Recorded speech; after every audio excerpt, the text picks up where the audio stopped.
Right, how's it going, everybody? This is Ismortah. Just checking the setup.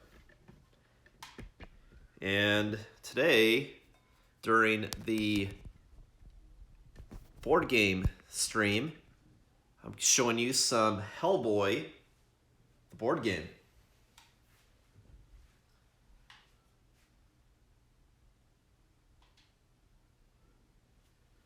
So very exciting. I haven't cracked this puppy open yet, and the idea today is to do an unboxing as well as a tutorial game on how it's played. I have never played the game.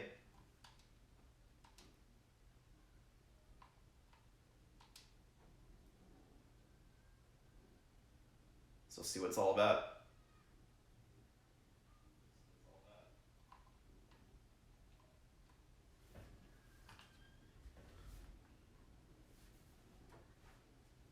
Alright, sound looks good. Show looks good. So I'm just gonna get chat ready on the screen and we'll get started.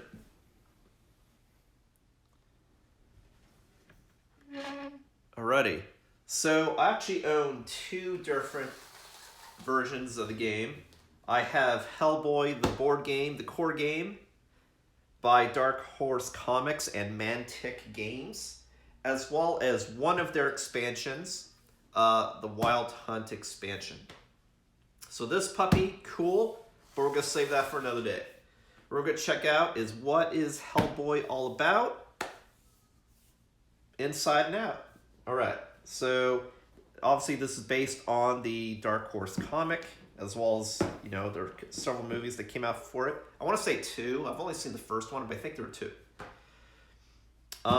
So this game, what's cool is it is a miniatures game. So I'll show you a lot of pretties, and it's also follows a campaign and has revealed stuff as you're playing the campaign. So you don't know what you're going to get into until you get into it, story-wise.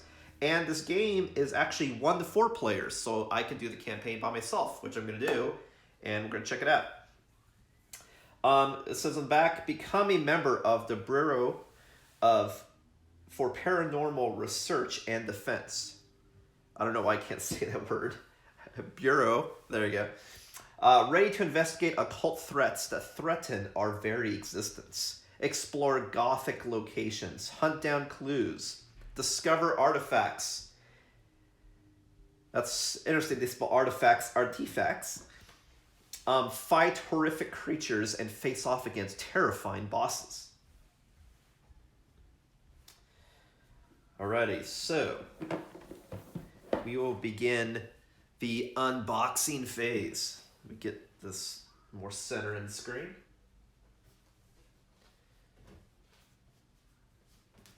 And save this puppy for a later date. But this is the one of the expansions that I have. But we're checking out this guy. Alright, so what's included?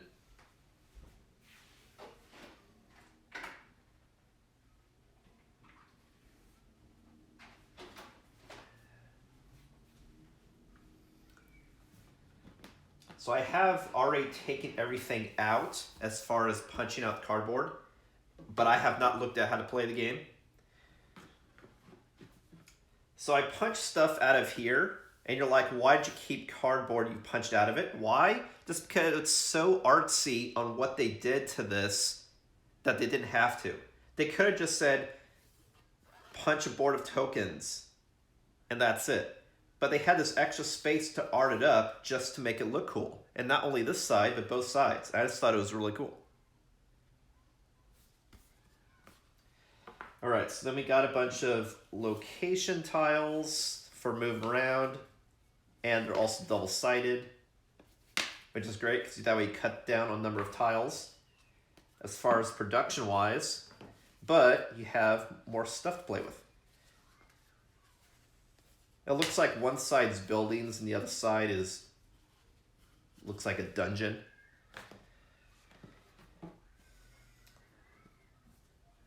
We have, let's see what these boards are all about, and see you place cards different sides of it depending on what you got going on.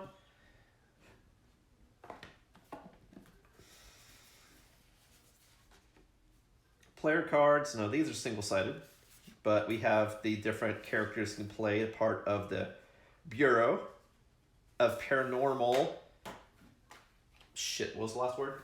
The Bureau of Paranormal Research and Defense. Very good. We got the rule book that we're going to check out. It is kind of thick, but we'll see what I can do. But again, there is a tutorial game, and that's what we're going to check out. So we'll probably, get more advanced as we play future games. The idea for this is to have multiple streams. So this one's just kind of like dip your toes in the water, see what it's all about. To have future games to actually do the actual campaign. I'll probably have the campaign going, and then also incorporate the expansion. So I don't think I'll do this every weekend, but I'll probably do it at least once or twice a month and just have an ongoing campaign playing this game. Sort of like what I did for Kingdom Death Monster, which for fans of that, that will be coming back. I'm just seeing how I want to do it. I definitely want to, for that, finish the campaign that I was working on, Rain or Shine, even though I really wanted to see at least the Watcher. Gold Smoke Knight, don't have to, but I really want to see the Watcher at least. And then I got new stuff for KDM that should be coming, knock on granite, end of this year. We'll see how that pans out. Okay, we got an advertisement. This I don't care about, but they got the other stuff that looks cool, but we're not gonna be going into that. And then we have all these pretties. And these I'll definitely focus in on. So we got miniatures, mini miniatures, bunch of dice.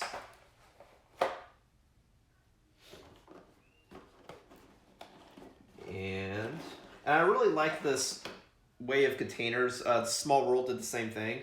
The fact that not only do you have stuff in plastic so it doesn't move, but then you have a case over it so stuff doesn't fly around. It's really nice. But yeah, we got a bunch of tokens, colored stamps to know what player's who, and then different cards for different things. And then these cards you don't look at all unless you're in that mission at that period of time. A lot of tokens. All right.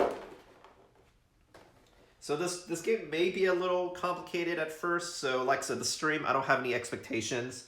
If this whole stream is just how to play an unboxing and not the tutorial, that's okay. But that's sort of the order of events: is the unboxing, tutorial, sample game, into the campaign, and then see then later on how I can incorporate the expansion.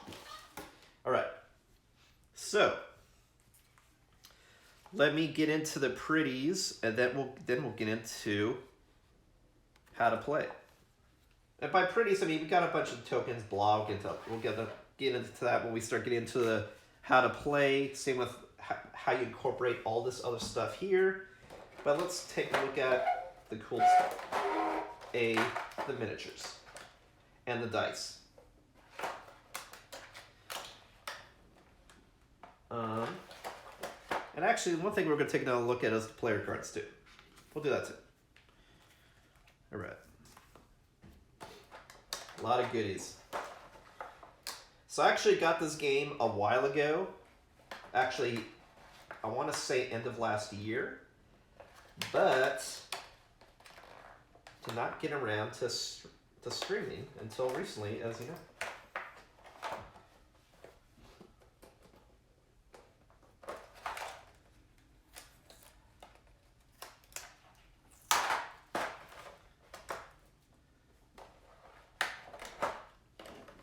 All right, so I'll put the pretties up to the screen so you can see.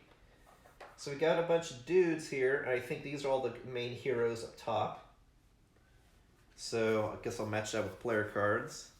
Of course, it looks like I have more than 4, so I don't necessarily know who is who, honestly. I think this is Jahan Cross. I'm saying it correctly.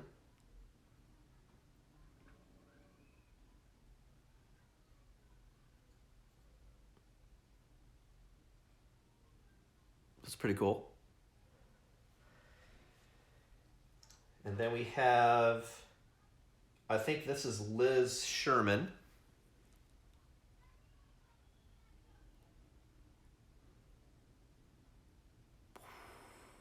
Got that occult energy going on. Then we have, I think this is, I believe this is Ape Sapien.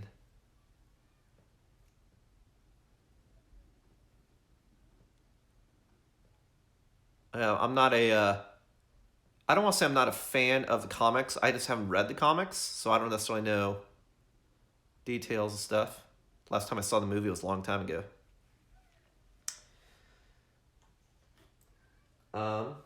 Then, of course, we got Hellboy.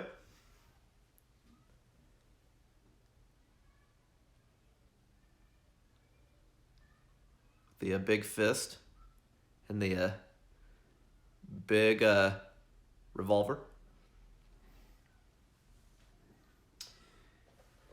All right, then we got some, looks like the Archbishop Lazarus from Diablo. Don't know yet right now if that's supposed to be a good guy or a bad guy, but the fact that he's got a inverse pentagram on his chest, I'm thinking probably a bad guy. Probably not great. He looks cool though. One of the things I always like about getting all these cool minis is when you get minis for different fandoms that look like they could be in other fandoms, you can incorporate them into your other games that you play, or if you use them for D&D, which is pretty awesome as well. There's a lot of cool baddies and stuff in here. Alright, so now it looks like I got a bunch of other creatures. Looks like I got 3 copies of each of these 4 miniatures here. Some sort of baddie. They kind of look like a... It looks like a toad humanoid, kind of.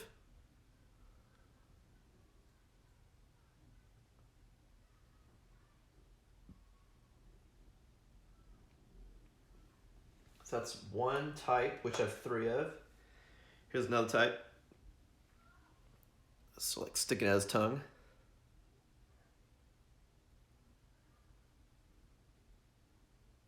Oh, Rasputin, is that a character? Okay. Yeah, because I didn't have a player card for, I'll call him Archbishop. So I just didn't know if that was a hero, like a friendly or a baddie. But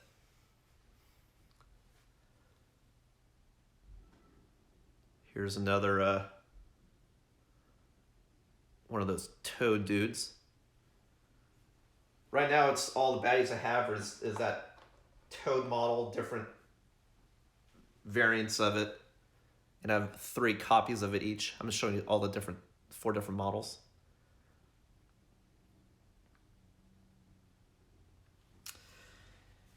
All right, and then I got what I thought were stands, but I think they're like, oh no, I see what they are. It's like a pool of toads, and I have 6 of them. It looks like I'll try to see if I can't get the focus. It looks like a little pool of toads. See, from here it's hard to see, but we do it at an angle, you can see all the little toad heads. See if I can get it to focus.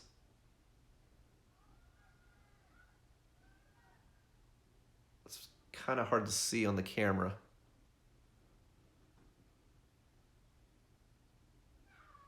You can kind of see it now. Yeah, there we go.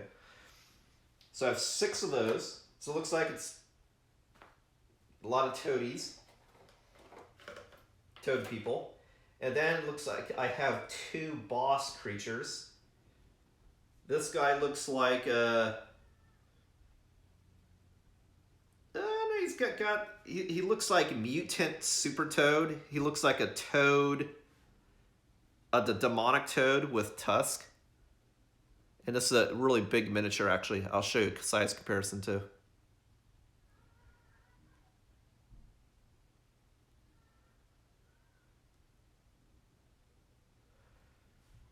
See, like if I compared the size to one of the little dudes, for example.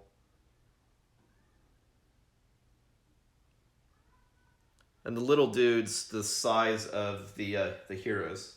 So you have a comparison. And then, of course, you know, you gotta have the Kraken tentacles.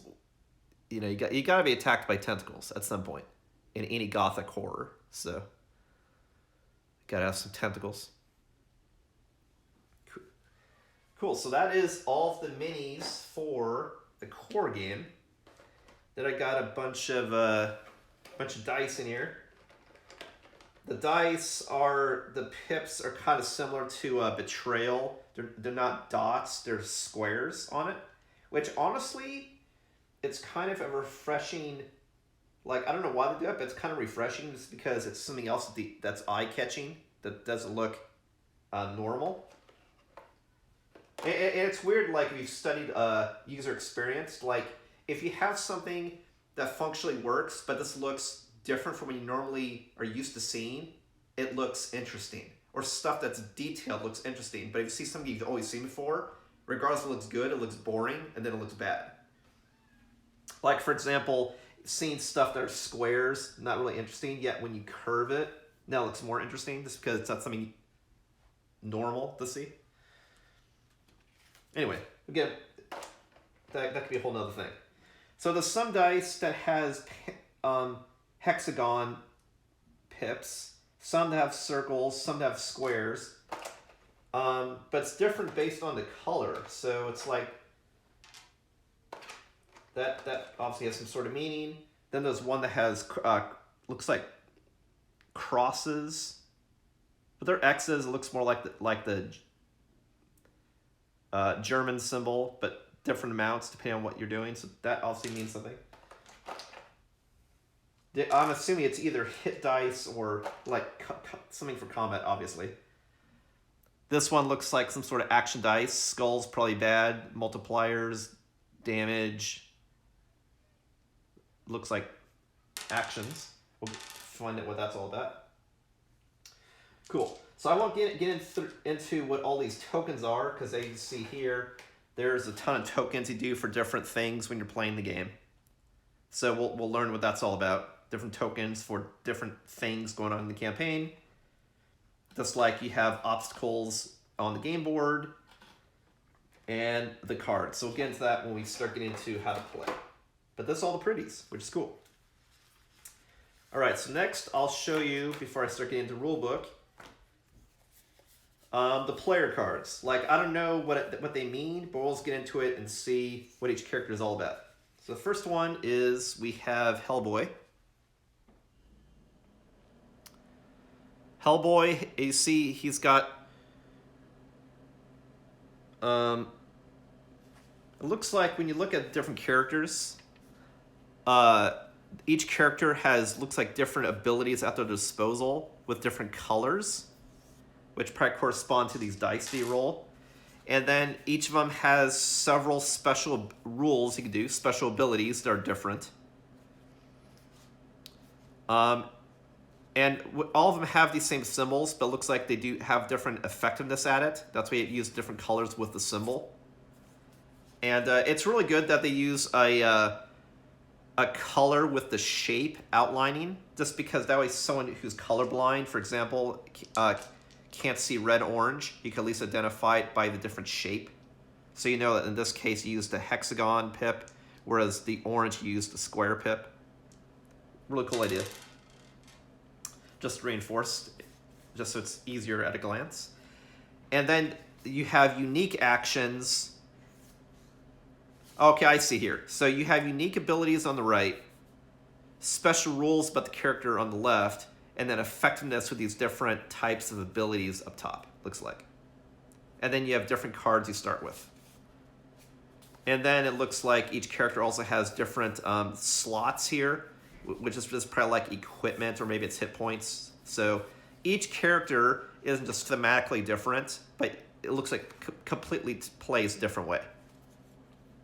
So we'll have to find out when I play the game if I'm playing as one character, or if you're playing as all four at the same time, if it's always a team. We'll find out. But yeah, we'll go through what each of these characters can do, and then we'll get into the rules. We'll just trailblaze through it. So this character has seen it all before. Once per round, when Hellboy spends an action cube to upgrade a test die on an examine for an eye test, which maybe it's investigate, for himself or another agent, upgrade 2 dice rather than 1. Fire resistant, Hellboy never suffers more than 1 fire damage from a single attack or effect. Shake it off. Shake it off. When testing fight checks, let's say, spend a sword result to heal 2 damage. And so that actually is all I remember here. One of the sides is that you're holding a weapon, looks like. And then unique actions. I won't get into this and this. We just identified that they're different. Depending on who you have different number of the cube sections and effectiveness here. He can taunt, move Hellboy's marker to the front of the priority queue. If you spend 1 cube, it looks like if you spend 2, you could big right hook, make a fight action. If you hit, the target suffers 3 additional damage and is stunned and hurled. So stunned and hurled are have different meaning in the game. It looks like if you spend 2 dice, you can throw furniture. That's great. You can always relive your favorite moment when you lose the magic game that you toss the table, right? Remove a piece of scenery in Hellboy's area, then pick a visible enemy within 2 areas. That enemy is stunned and suffers damage equal to scenery's size plus the roll of it looks like an orange die. Alrighty. Oh, the other thing I noticed is there's a target symbol here with a number. Maybe it's number of hit points, but those have different values in different characters also. So every character has completely different stuff. For Liz Sherman, again, I'll just go over unique actions and special rules. She is volatile. Advance the living flame tracker when Liz suffers any damage from an attack or other source. If it advances to a red space, advance it a second time. Fireproof, Liz never suffers fire damage, ignores the effects of infernos. So she's even more resistant to fire than even Hellboy, which is interesting. Of course, if I recall from the movie, she had like a blue flame, so that's probably why she can't control flames. When using Flame Blast, spend that's holding a sword result to move the living flame marker cube to any space before resolving the attack. Her unique actions: stoke the fire, advance the living flame tracker by 1 or 2. Flame Blast, it's a ranged weapon. This attack inflicts fire damage and adds the living flame level to the test score. After the attack, reduce the living flame tracker by 1. And then Immolate, and these both cost 1, Immolate costs 2. Put an Inferno in Liz's area and each adjacent explored area, then roll a red die. Each other character in Liz's area suffers fire damage equal to score plus the living flame level. Each character in an adjacent area suffers fire damage equal to a score alone. After the attack, reduce the living flame tracker by 2. So it looks like she's using flame as sort of like mana. You build it up and then you use it, then you spend it.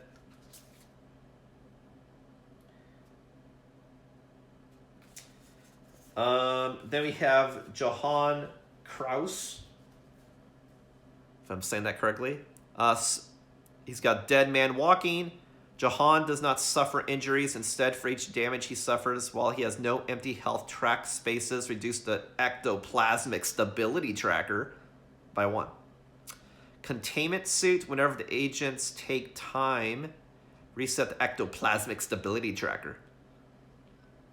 Deductive Reasoning, when testing Examine, spend again, that holding the sword symbol. We'll find out later what that symbol is actually called. Result to advance the information gathered track in addition to the other effects. So it looks like every character has stuff that they do, and then also something have to do with that equipment result, or this face of the die.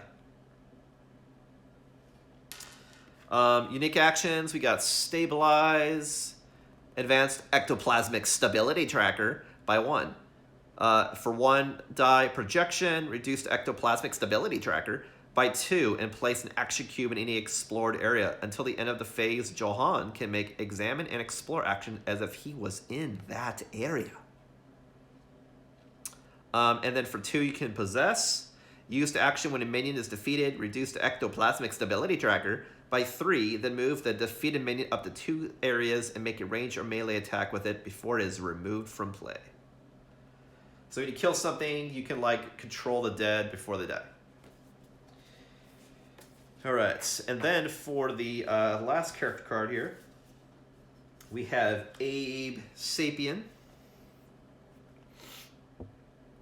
Agile, when Abe makes a move action, he can move up to 3 areas and suffers no damage when evading enemies. Rapid healing, whenever the agents take time, he heals 2 damage. This character looks like he's really a good tank. Quick reflexes, when testing fight or shoot checks, can spend a, that symbol. Result to return an action cube to Abe's agent board. So it looks like you could store action cubes and spend them to do stuff. This is what it seems like. Unique actions, strong arm, hurl an enemy in Abe's area. So yeah, so this character is really a good tank. So I could see when you're playing this that maybe you do play with all 4 at the same time. I'm not sure. Because Hellboy's got some good melee DPS. Liz is range DPS. Abe is really a good tank and healer. So like supporting the party. And Johan looks like has some good CC. So it looks like pretty much you got like a whole D&D balance going on right here. But we'll see. I don't know if you play with 1 or 4 at the same time. Precision shot, make a shoot action, ignoring all scenery all characters other than the target. That's really good, so you don't accidentally hit someone else, looks like.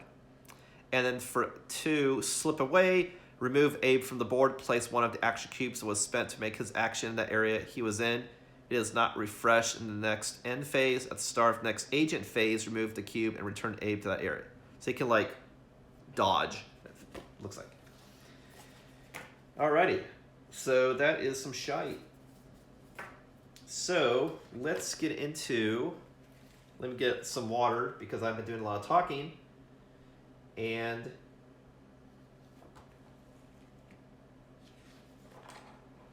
see what we can do. So there are rules to the game, which I may or may not get into because this goes into all of the heebie-jeebies for the specifics. But I noticed what we also have here is a tutorial, and it says specifically read this first. Because as you know, the best way to learn anything is by seeing it or doing it. Because you can smell it, you can hump it, you can touch it. More sensory information. And so this is probably what we're going to do for the last half of this stream is we'll go through this tutorial, read this first, and this shows the basics of how to set up, how to play, and you just do example stuff.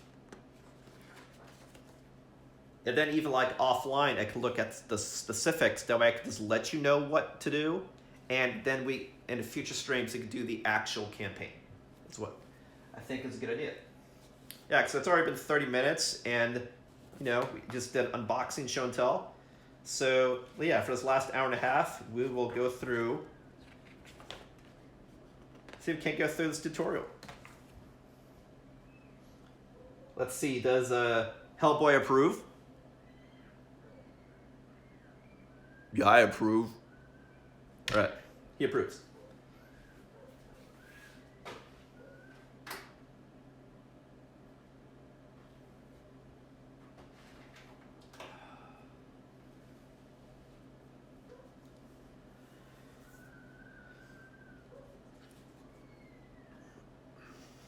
So one of my first feedback is, even though this text looks really cool how they said it, it is actually really hard to read. And the fact that you really want players to do this first, period, they should have made it easy to read that you want to do this first. Really have it stand out. would have been my feedback. Because if you just dive into this book, look, it's like 30 pages. A lot of cool stuff, but a lot of information. Like, oh my god, I don't know, play something else. It's too complicated. Which maybe it's not, but it's information overload, right? So you want people to do this first, but look, I could easily read this. I can barely make out this at a glance. Maybe just because the letters are smashed against to each other, so it looks like one big letter instead of 4 letters, for example.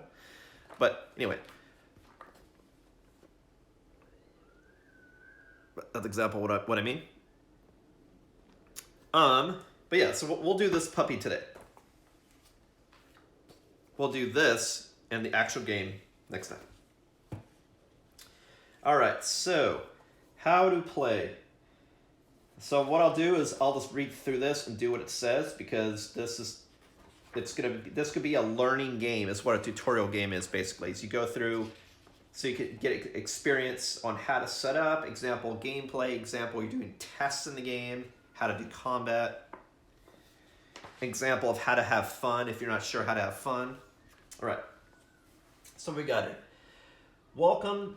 Let me sit down so I don't throw up my back again today. All right, so we have, actually let me get some lights on too. And we'll do this tutorial, learn to play Hellboy.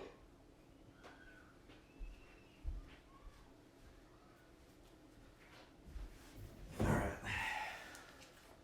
So we got, welcome to Hellboy the board game. This booklet is designed to make your transition from know-nothing rookie to veteran BPRD agent as smooth as possible. It will play you through the first few rounds of the game, showing you how the basics work.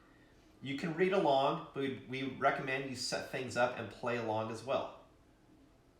So what that's implying is you can actually just read through this booklet to see how to do stuff. But again, like, they want you to get familiar and used to how you would do physically, because some of this, if you have practiced doing stuff with your hands, then it becomes muscle memory. And you remember just by doing it, kind of like typing. All right.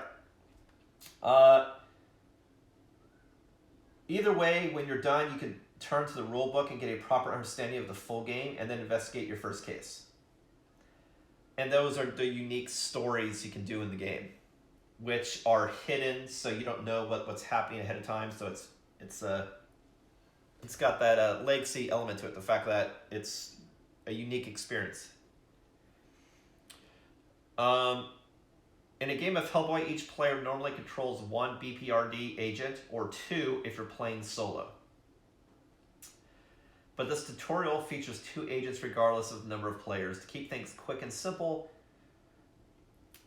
if you have more than 2 players, you can take turns controlling the agents or team up to control them together. The tutorial should only last around 20 minutes, and the aim of it is to learn the gameplay rather than to win. Follow the actions made in the examples that follow, and once you're comfortable, you can take over yourself and finish the game. Getting ready. Open the rulebook to page 4, where you can see a guide to all the components referred to during this tutorial. Punch out the HQ board, room tiles, counters, and markers, and separate the cards into their decks by type. So I've already done that. But I will turn to page 4, because there's something else I'm supposed to know.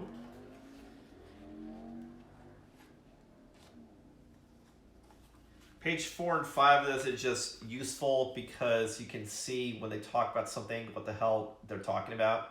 So I know what an Inferno counter is versus test dice versus other cubes or markers, etc., etc. So I will leave that page open just so I can reference to know what the hell's what. Okay, the case file deck. The case file decks are the beating heart of the game and need to be handled with a little reverence. It's vital that they're not shuffled or reordered before you play, and it's even more important that you don't peek at what's inside them. If you accidentally drop them or inadvertently shuffle them, the best thing you can do is find someone who isn't going to play the game and ask them nicely to put the cards back in order. They should be arranged by set using the icon in the bottom left corner. In numerical order as shown by the numbers beneath the icon. So I believe I did that already.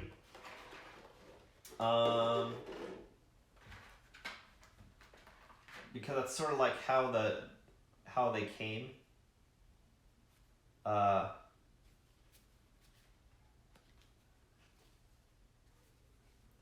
have them upside down so you don't know what they are, but yeah, the other side is. So it looks like they are arranged that way. Okay. Find the eviction notice case file, the one with the top card shown above, and put it in the middle of the playing area. The others can go back in the box for now. So I'm looking for the case file, hey you, read this. So I'll look for that.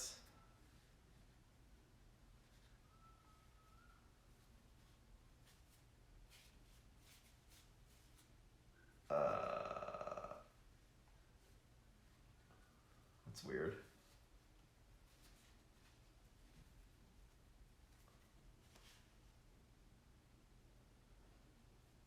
Is this part of the same file case? Wait.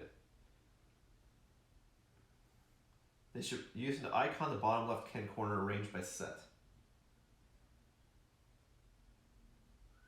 But how do I know that this is the correct file they just picked up? That's the question.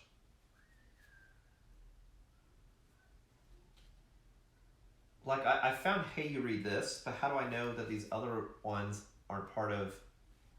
Like, I can see these are all part of the same case file, but how do I know if this one is supposed to be part of this one? That's why I don't understand.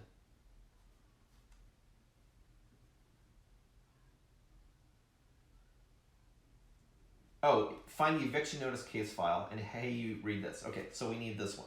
Got it. Okay. Looks like I had to correct this hat upside down. Okay, so we're doing this case file.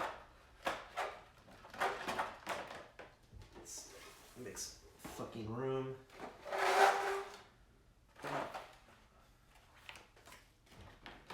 So they say it's supposed to be 30 minutes, but the fact I'm narrating, you know, it'll probably be 30 minutes setup, 30 minutes play, or more. So, all right, so we got the case file. Next up, the front of each case file deck gives you a short briefing. This is all the information you'll have going into the mission. So I believe that's eviction notice.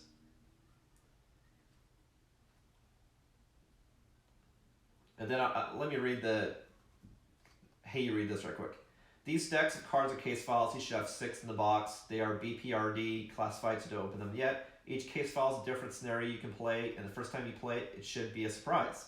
So no peeking until the time is right. And that's what's cool. It's sort of like, for example, Betrayal is you have these unique experiences, so you don't want to spoil it. It's cool doing a new one if everyone's fresh to it, because then no one knows what the hell's going to happen, right? Which is pretty cool.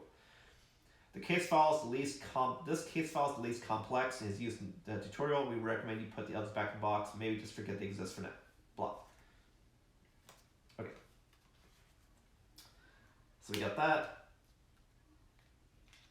Read the briefing on the front of eviction notice aloud so you and fellow players know what you're up against. Alright, so this is case file 126779, eviction notice. Frogs, like snakes, scorpions, ravens, and black cats, are traditionally considered harbingers of doom.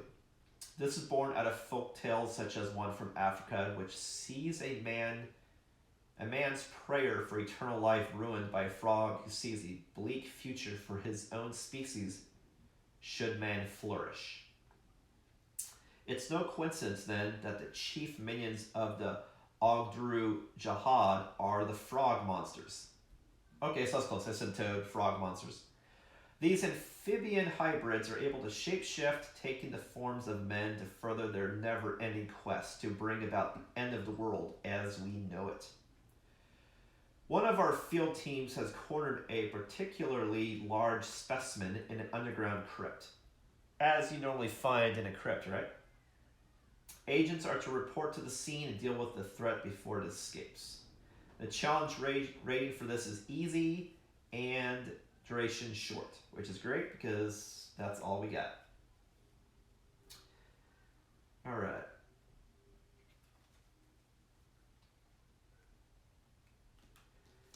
So HQ board. Set up the HQ board to one side of the playing area as shown to the right. The impending doom and information gathered markers are each placed in the first space of the track at the top of the board. Okay, so it says a bunch of stuff. Blah, blah, blah, blah, blah. What we need is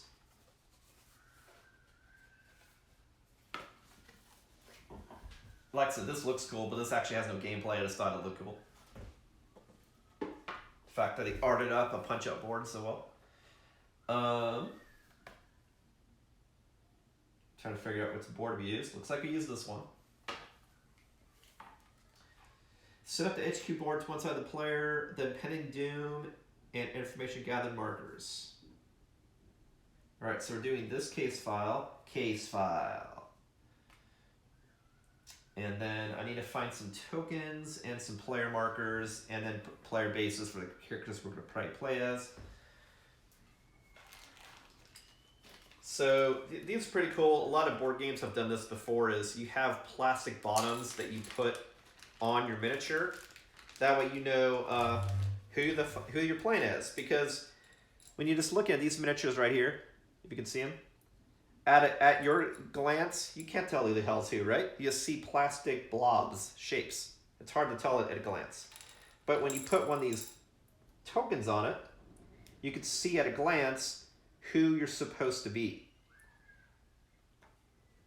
And then if you have any markers, you can correspond with, oh, I'm moving on the red on the track. This is my red dude, for example. Let's say the other dude for now is... I think Abe would be appropriate because he looks kind of amphibian. So we got Abe and Hellboy, let's say.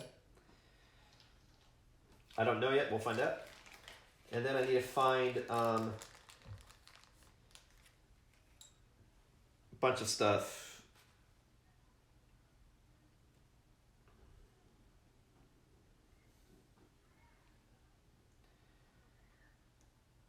All right, so we have priority markers. Let's do that for now.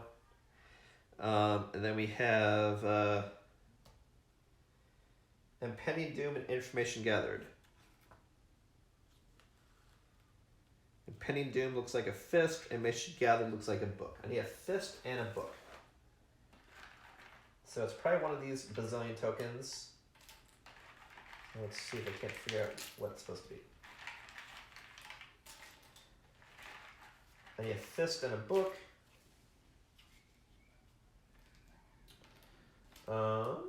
Okay, here's a fist. That's the wrong fist.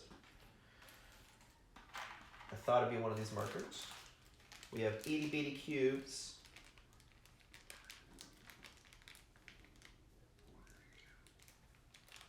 And these look like these are damage dice. But these are up more location size. It's gotta be in here somewhere. It's one of these little cubes. One of these tokens here.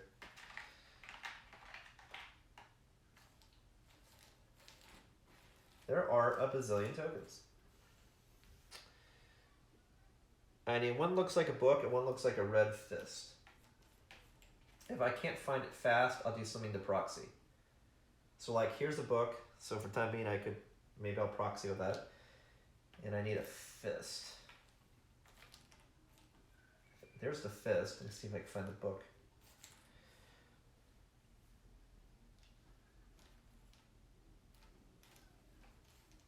Found a book, but it looks like it's supposed to be a different color, but maybe the booklet just is a little bit different. For time being, we'll do that. We'll just use these two. Okay, so we have where we're at as far as the story and where we're at as far as the Doom tracker or something. I don't know. Impending Doom and information gathered. Trackers, okay.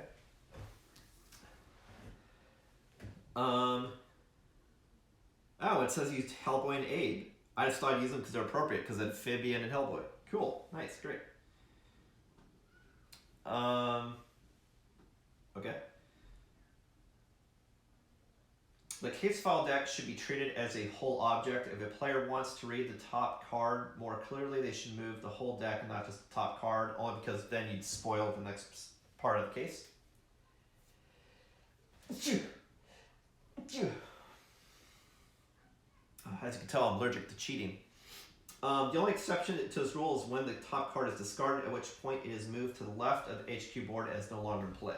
So this is the discard pile, which you tuck under so you don't knock it around. I actually like this tracker. I like the idea of tucking cards to in, because then it holds them in place. Pretty cool idea. And as you know, there's some board games out there that to keep tokens in place so you don't accidentally do this, is they have it recessed. That way they nestle in, can't be knocked around. But, you know, cool ideas. And it's just so you know, this tutorial is 8 pages long, and now we're on page 2. Okay, agents. Prepare the 2 agents, Hellboy and Abe Sapien, for each of their miniature agent board and starting cards. Okay, so I guessed right that Hellboy is red and Abe is blue. We'll move the other dudes for the time being. So we have we'll have Hellboy and we'll have Abe. Other dudes we're not using. And then they both start with cubes and some other shite. Cubes and then starting ability cards, looks like. Or equipment, I should say. Oh my god. One potential problem. I didn't open these packages, and laughably, if that's a word, this morning I actually broke my scissors. So, let me find a cutting device.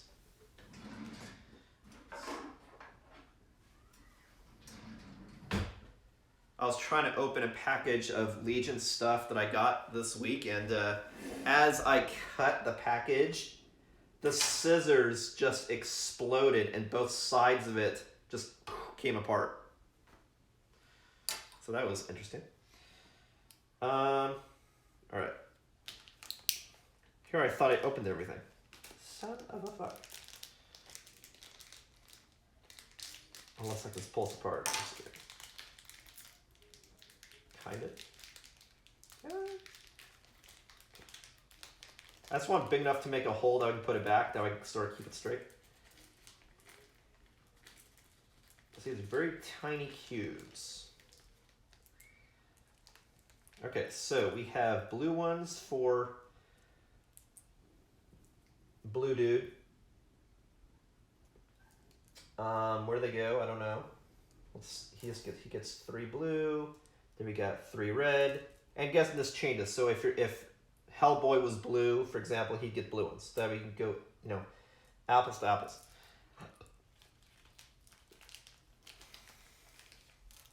Okay. And then each of them has starting equipment that you see.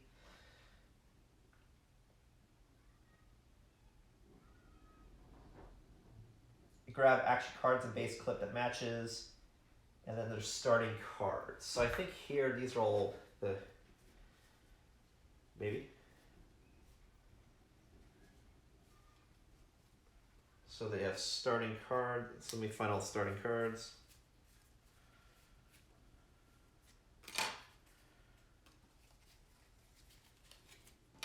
I don't know what they are, but I think all the starting cards are black, so I'm just looking for all the black ones real quick. Then we'll see which ones we're supposed to have.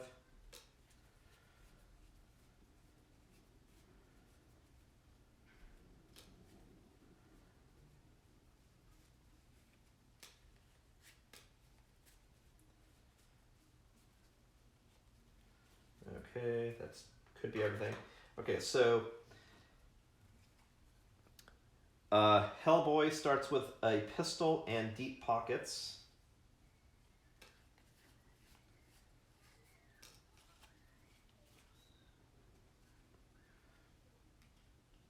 And then Abe starts with sidearm and harpoon.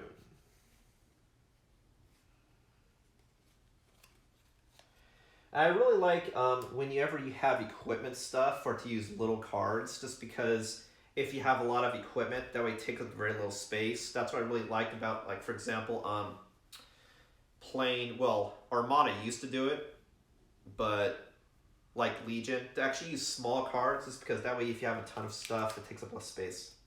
It's nice. Okay. So we set up both these dudes, as you see here. So we're here, so we're setting up the player cards. Next up, we got the Deck of Doom. Yeah, I mean, every game needs a Deck of Doom. Take the Deck of Doom and go through the cards. Look at the icons in each top left corner of each. Okay, so now I have to look at this, the components, to see what the hell a Deck of Doom is.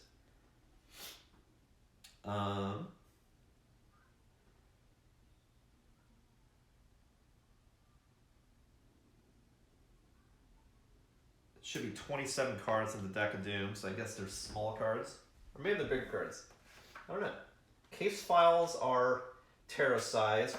Then there's cards that are poker sized, and then mini sized cards. So I don't know the size of Deck of Doom shit. They look like they're poker sized, according to the components page.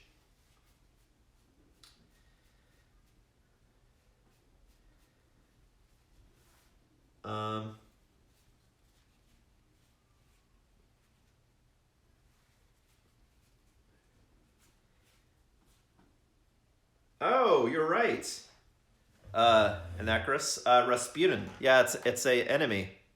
There's his stats. Yeah, there you go. Okay, so these are all enemy cards. We don't need that just yet. I don't exactly know what the fuck's what. Okay, so these are all the Doom tracks, so we need to look for the same symbol, it said.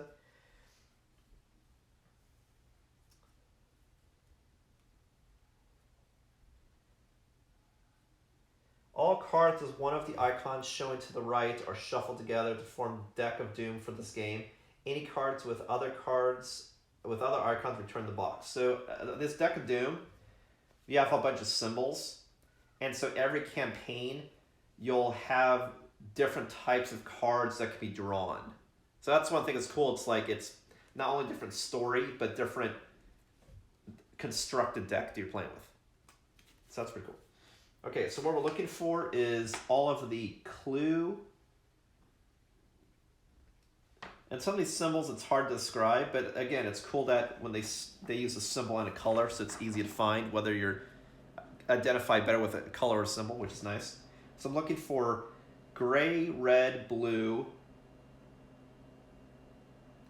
and then any symbols that matches the agents that I'm playing with. So I'm assuming I'm looking for gray, red, blue, Hellboy, Abe.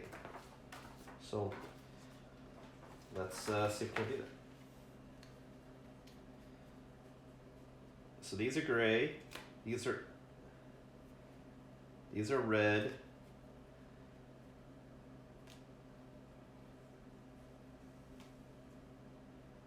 blue,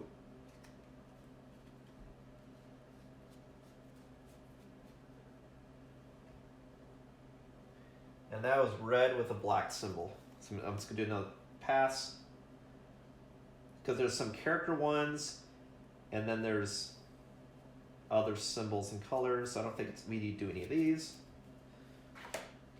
So let me double check. So we have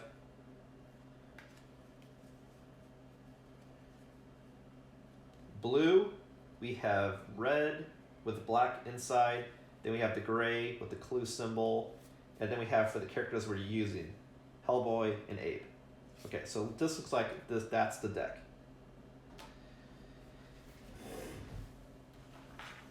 Okay. Take the deck of English. Take the deck of Doom and go through the cards, looking at the icons in the top left corner of each, which we did. All cards with one of the icons shown to the right are shuffled together to form the Deck of Doom for this game. Any cards with other icons return to the box. Put the Deck of Doom on its space on the HQ board. Alright. We haven't shuffled it yet, which I assume is going to happen, but it's all there. Or maybe just reference it when you do different points. I don't know. But anyway, that's the deck of Doom. This is the case files, character we're playing as, Doom tracker, investigation tracker. The game board. Finally set up the board as shown to the right. This uses a total of 4 room tiles, 3 doors, and the starting area marker, as well as the agent miniatures. So what I'll do is I'll go ahead and set up this board that's shown here, and then I'll read through particulars. So I'm just looking for the stuff, setting that up right now.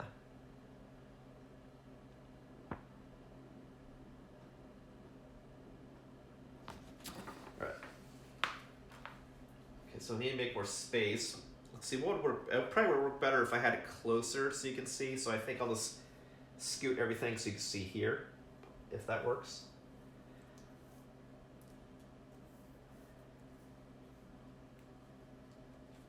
I really do love the small cards. Like, I'm not necessarily a fan of the small cubes because it's kind of hard to pick up.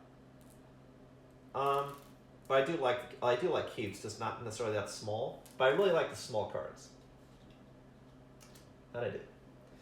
Okay.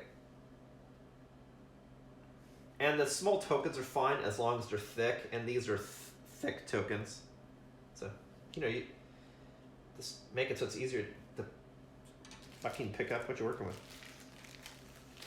But what's good about the small cubes is they take up less space. That's one thing it's good about, for sure.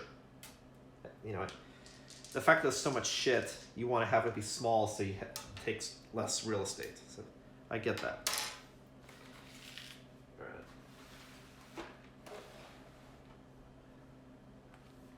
Or actually, let me see what you can see. Maybe I'll put it here. Anyway, I have the rule book in front of me. We'll do that. Okay, so we're setting up the board. And what's cool about this board, since it's modular, I mean, there is no game board. It's you kind of build your play space. All right, so let's see if we can't find what I'm looking for. Find what I'm looking for. I think it's that. We got this guy. And then a green.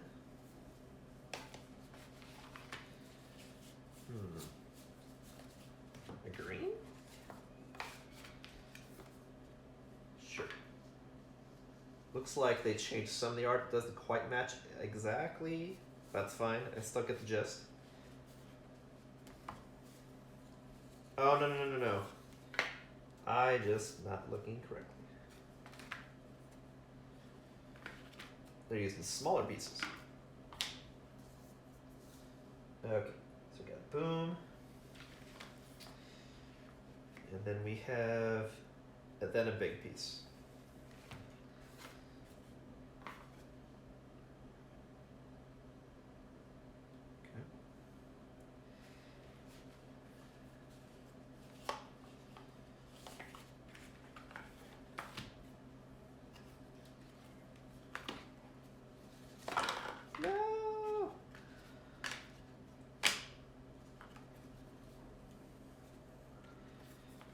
And again, if you're just watching, this is just unboxing and sort of like how to play the game tutorial. So, learning.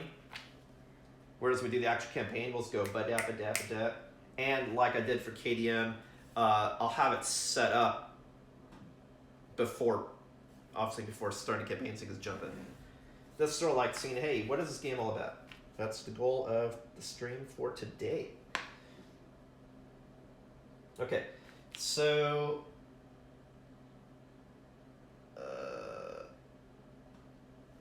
looks like I need to find like wall or door markers right quick.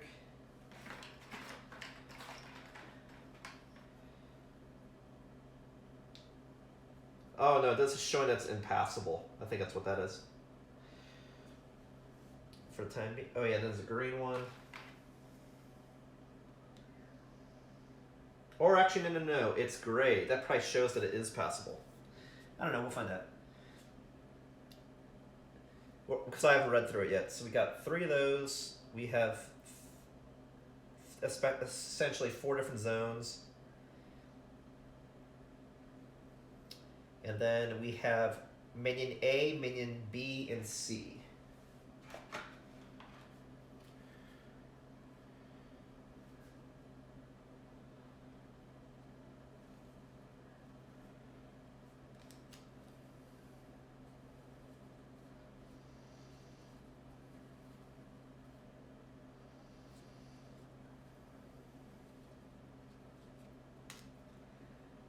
I think that's right. Minion.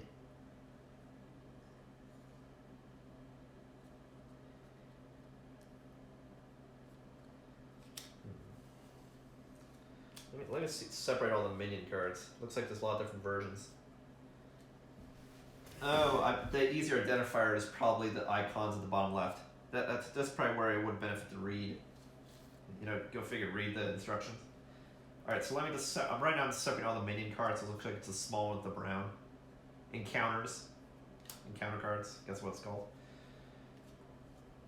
Because depending on the encounter, you could fight the same miniature, but it could have different stats and do different things. So, different every time you fight it, which is pretty cool. So I'm just separating all the minion shit.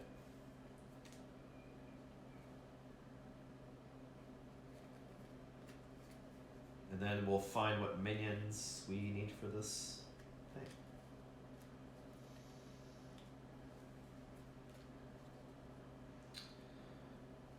And it looks like it matches whatever encounter you're doing. So, like, for example, the fact that this deck is built with the gray, red, and blue, the minions are probably gray, red, and blue, for example. So it's probably story beats that matches the minion beats. Looks like. Alright, so separating all the minion cards, and this is all other shit. Okay, so now let's see what minion cards we need. So we need a blue, and a... Oh. Or maybe I read this wrong, I'm supposed to read it down. Okay, so this is an encounter deck. Take the encounter deck and go through it in the same way. In this case, you're only looking for 3 cards. The ones that have a small white hexagon next to their icon found in the bottom left corner. Shuffle these together to form the encounter deck and put it on its space on the HQ board. So I'm looking for ones with an icon, but then have a white hexagon on top of it. Probably to denote tutorial. But otherwise, you see the same icons that are used on the cards in the, whatever the fuck this deck was called. Deck of Doom. Okay, so I'm looking for the gray. And that's a good idea to have it in the corner, because that way you can flip through it really fast. So, again, that's just usability stuff. Which is nice. So there's one. I think those are the 3. Okay.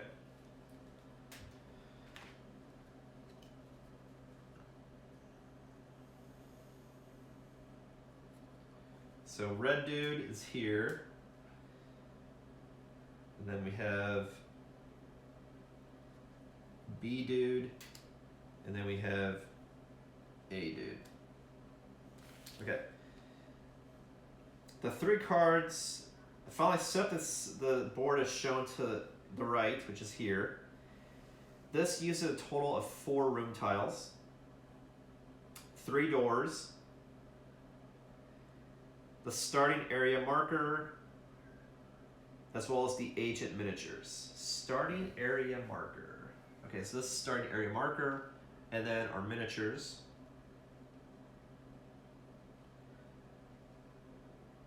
Now it looks like there's supposed to be tokens for just red and blue. So these are the markers, red and blue. The 3 cards from the encounter deck should be placed into the rooms as shown and then flipped face down. Normally the order of these cards is random and players won't know what they'll find in each room until the agents explore it. So that's pretty cool. So normally when you play the game, when you shuffle the deck, You just see that there's an encounter, and you don't know what's there till you get there. So it's cool. It's like, oh shit, moments, right? But in this case, they want to, you know, script what we do because it's a tutorial. But we'll flip it because I don't know what anything means anyway. Okay. A few notes about the board. Each separate tile is called a room, and each square space within a room is called an area. So for example, this is a room with 2 areas. This is a room with 4 areas. This is a room with 1 area, 2 areas. With this done, discard the top card of the case file deck.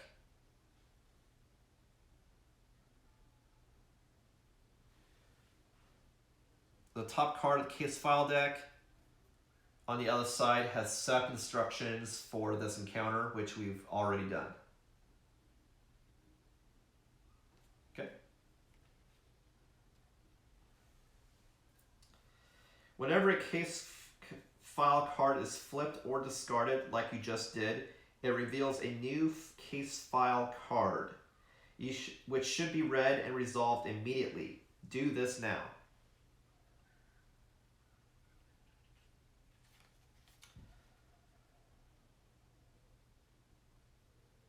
And again, how you know the order is by the number. So this is number 1 of 5, and this is 2 of 5. So it should go in order. And you always read the case file part first, and the back is when stuff happens. Put an insight marker on spaces 2, 4, and 8 of the information gathered track.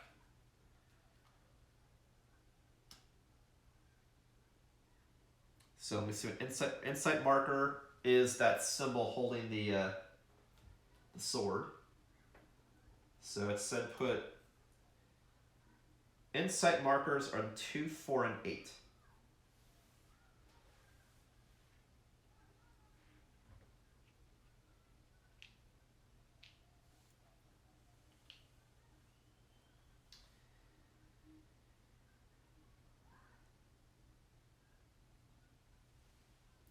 Put a reaction marker on this card and its matching trigger marker on the following space of the impending doom track.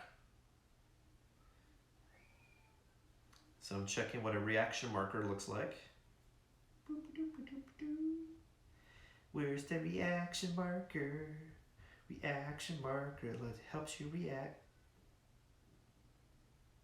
What the fuck is a reaction marker?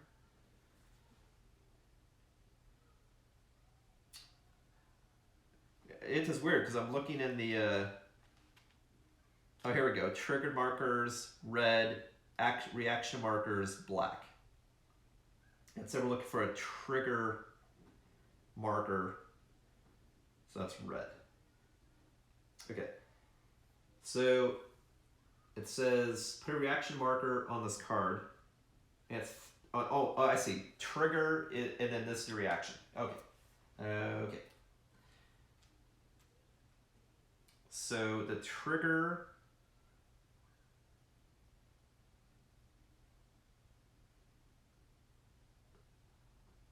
we're playing with 2 agents because it's solo, so it goes on space 7, it says.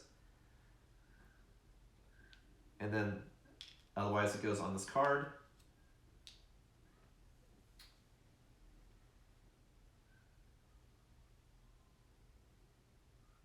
Move the card to the play area, the area above the HQ board. Any cards here are in play, it's like the top card of the case file deck, and will have an ongoing effect in the game. Okay, so we gotta move this shit up a little bit. Maybe I'll move it down so you guys it's easier to see. If I move it any more down, you'll be able to see this, so I'll move it up.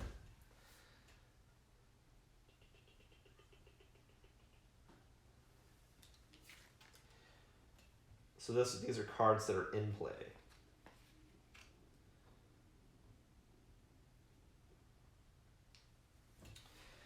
All right.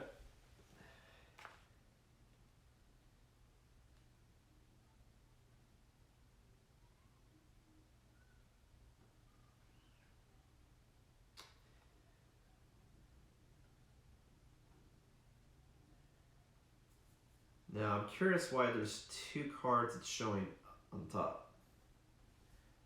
Why is that?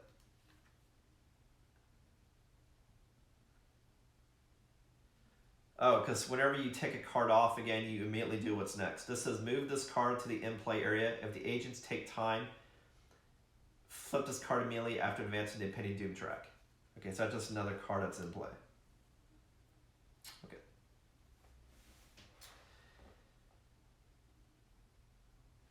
Moving the card to this area reveals another new case card, file card, which instructs you to move it straight to in-play area. Do this now. You reveal another new card, which is in this one, which should again be resolved immediately and left in place on the HQ board. There's some flavor text followed by instruction to put some enemy cards into minion slots beneath the HQ board. This completes the setup. Everything should now look like it does below. So what's really interesting with the setup here is instead of having this huge page that tells you what to do and it's verbose, it does it through the flipping of cards. Stage 1, it says do these things, and you flip stage 2, now do these things, stage 3, now set up these things. That makes it very modular and easier to digest than a wall of text or multiple pages to flip through like the tutorial's doing. So that's very interesting. Like the tutorial's just telling me what's going on, but this really makes it easy. This setup, more setup, more setup. And it's modular, and you flip to it as you go through it. That's a really cool idea. Alright, so next we got to set up some baddies, which is probably described here.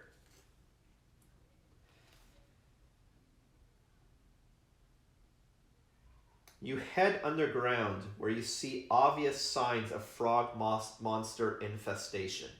Yeah, your target should be around here somewhere. Clear out its brood, and it'll have no choice but to show itself. Prepare the minion slots as follows. Minion A, rampaging frog monster. Minion B, venomous frog monster. Minion C, armed frog monster. Minion D, transforming frog monster. If all rooms have been explored and there are no minions on this board in the end phase, flip this card. Begin the first round.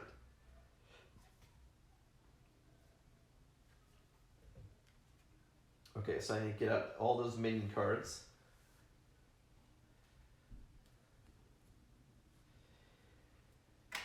Oh, I think those are the monster cards I brought up. Yeah, these guys, these dudes. Okay, I'm checking the camera. Looks like I gotta move everything up again so you can let me make sure you can see shit.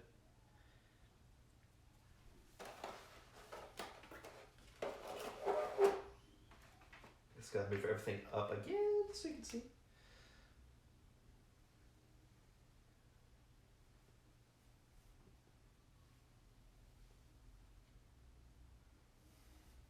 Okay. So we're looking for a venomous, rampaging, transforming, and what's the fourth one? Rampaging, venomous, transforming, and armed. So the 4 basic dudes. Okay. So A is rampaging.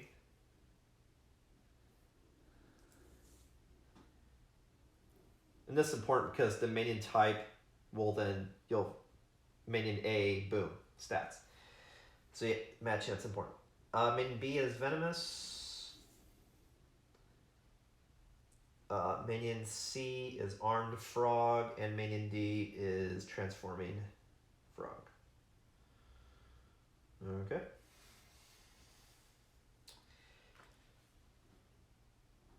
This completes the setup. Everything should now look like it does below. Which is basically what I'm looking at what you're looking at.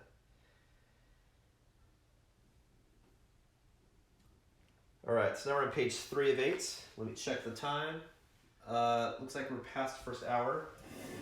Oh. We'll see if we can't conclude this in 2 hours. We'll see. Otherwise, another thing I could do, honestly, is I could have one stream just be playing the tutorial and cut the stream here. So let me think.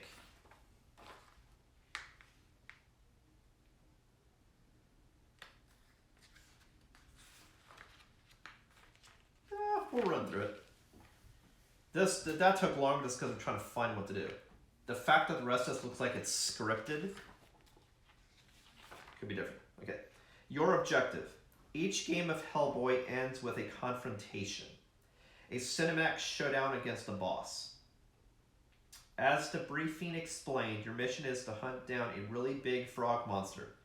So no prizes for guessing which boss you're facing. There are 3 ways that confrontation can begin. The worst way is if all agents get knocked out at the same time and wake to see the boss approaching. The most common way for the confrontation to trigger is if the impending doom marker reaches the trigger marker on its track. So when we reach to here, the boss will spawn. In some case files, there's a more advantageous way to reach the boss. The agents will need to gain the element of surprise by exploring the board as quickly as possible and finding a secret entrance if there is one. Each of these outcomes will cause a case file card to be flipped or discarded, or flipped. This will give instructions for starting the confrontation. So if you're familiar with me playing Kingdom Death Monster, this is sort of like the hunt phase. You're investigating, exploring, and then you do the huge boss fight when you find the boss, which is then a typical, like, you set up an arena and do combat maneuvering. Or like if you play Betrayal House on the Hill, again, you're exploring, and then when you trigger the haunt, that's when everything goes to shit. But this is kind of looks a combination too. It's like House on the Hill, before the haunt, you're exploring, and then when the showdown phase starts, then boss fight. Right. Now we're at page 4 of 8. A game of Hellboy proceeds through a number of rounds, each broken into 5 phases. Enemy phase, agent phase, rest phase, doom phase, end phase.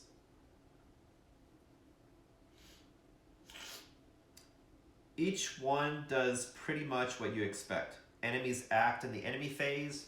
Agents act in the agent phase. You can rest in the rest phase. Bad things happen in the doom phase, and the end phase is for tidying them up at the end of the round. As soon as the round ends, a new one begins. Now that you're ready to begin the game, you should close the rulebook and leave it to one side with the back cover in view. Oh, I see. Because the back of the book, which is not uncommon for rule books, they have a quick reference. So if you know how to play the game, this is just a reminder of the steps and common information. So this tells you what you do when. If you want to know how or why, then you get into the nitty-gritty of the rulebook. So it's a reminder of what to do. So that's pretty cool.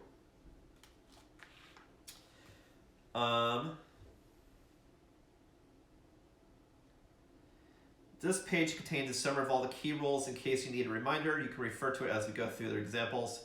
You'll find page references to the main rules in case you want to read up on anything in more detail. Our first round begins with the enemy phase, but there are no enemies on the board for now, so we'll skip it until round 2. Round 1, agent phase.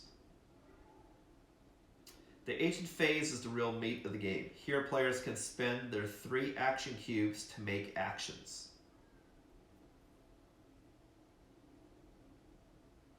They can do this in any order they like. There's no turn order between the players. So that's pretty cool. So like Abe could take an action, Hellboy could do 2 actions, and they can ping pong. You just have to do all of your actions during the agent phase. And each player has 3 actions, which you can do something.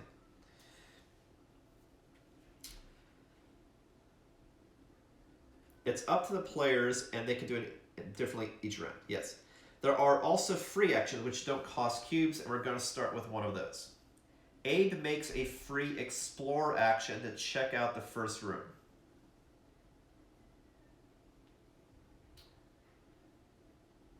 Abe is blue. So the encounter card is flipped, and we see that its information is split across 4 boxes. Wait, why did we do that?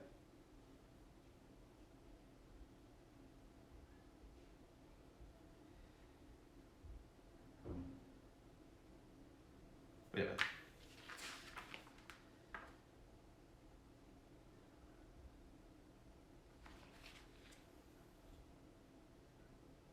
The encounter card.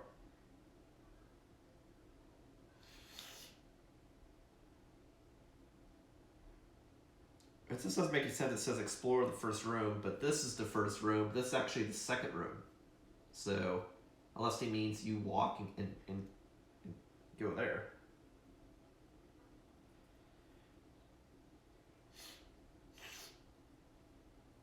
Anyway, again, this tutorial, there's more information in the rulebook. This is probably keeping it vague to keep it simple.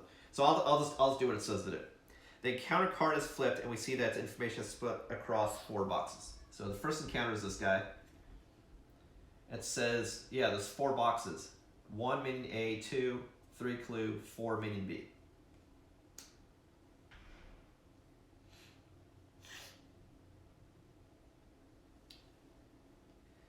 The first 2 are set up in the closest area, and the other 2 are set up in the farthest area.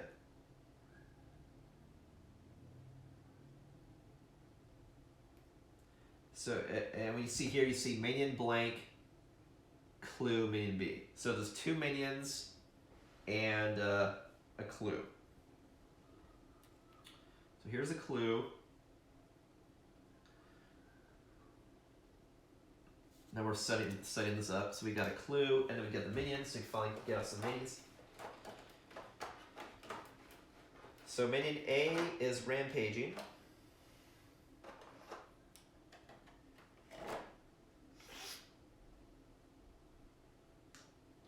And minion B is venomous. Venomous has the tongue, rampaging. He's like reaching.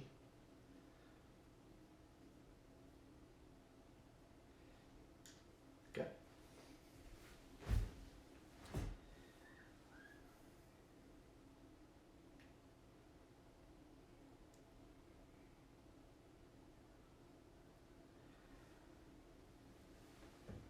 There's now a frog monster in front of Abe. So he kicks things off with a shoot action.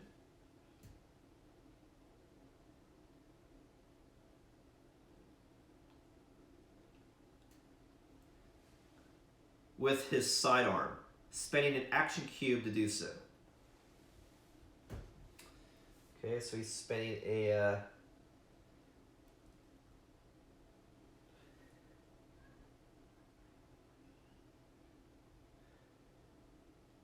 So he's spending a cube to do a shoot.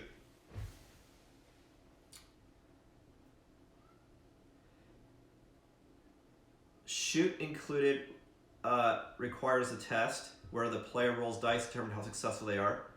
You always roll 3 test dice plus the effect die. So in this case, it's 3. So this is the effect die, the blue one, with all the sides to have different symbols, and then it's red because he's doing a shoot, and it says when he's shooting he uses red. You always roll 3 test dice plus the effect die. Here Abe rolls the red. Hexagon test dice as his shoot skill is red. It has seen as top left corner of the agent board. And this says when he rolled it,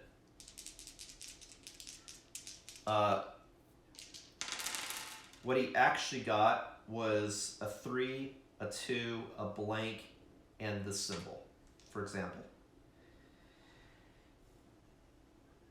Which scores a total of 6, because this is a hit. 1, 2, 3, 4, 5, 6. This would normally inflict 6 damage on the frog monster, But looking at its enemy card, it has a resilience of 2, which reduces the total score to 4. Resilience 2. Abe's player puts 4 damage markers next to the frog monster on the board to show the damage it suffered. Okay. So again, normally you would roll the dice, but it's keeping it scripted. That way I can just explain what you would do in the situation, as it is a tutorial. So he gets 4 damage markers.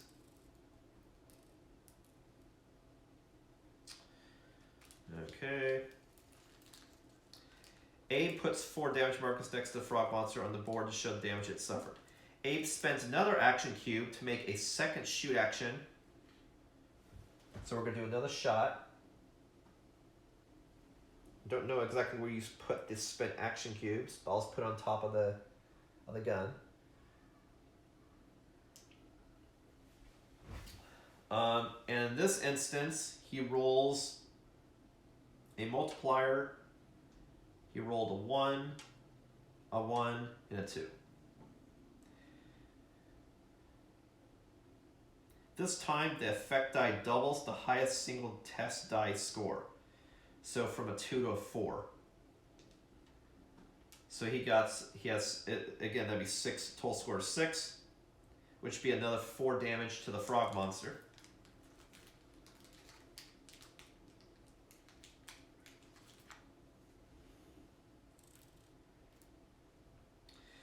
And I have to say again, it's cool, these small tokens, but they're hard to pick up when you're trying to put it away, because now I have to pick up a lot of little things, and it takes, anyway, blah.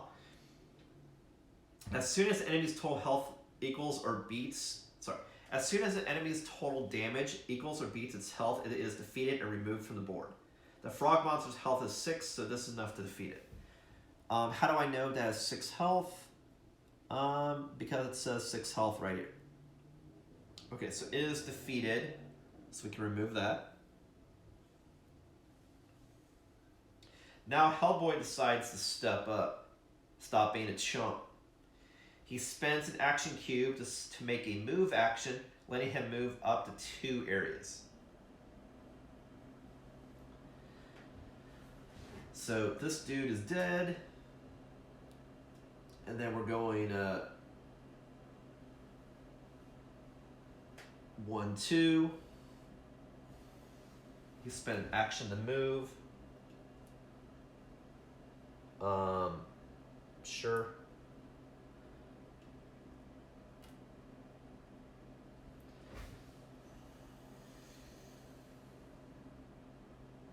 He uses this to get into the same area as the venomous frog monster, and then makes a fight action with his second action cube.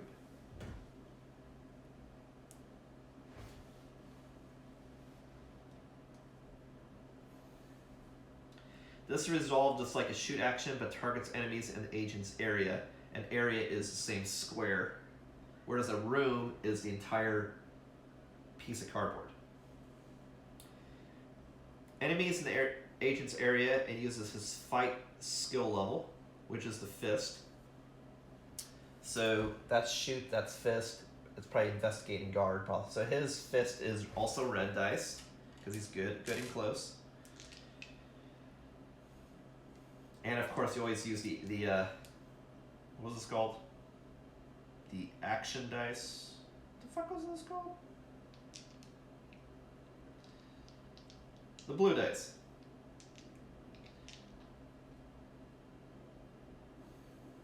Hellboy's fight is red. We already know that.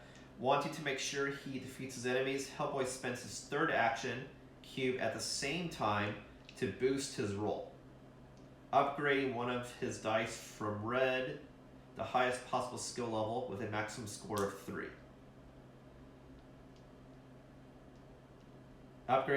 He upgrades dice from red to black.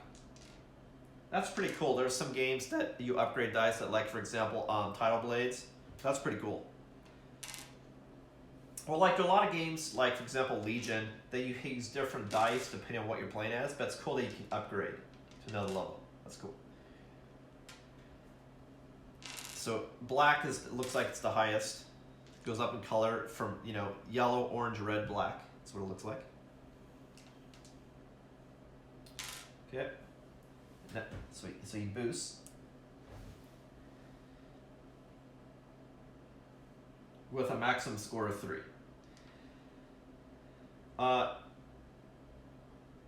He scores an awesome 7 on the test dice and rolls the BPRD symbol on the effect dice. So on this case, he rolled a 3, a 1. This was set automatically to 3 because of boost, and he rolled this.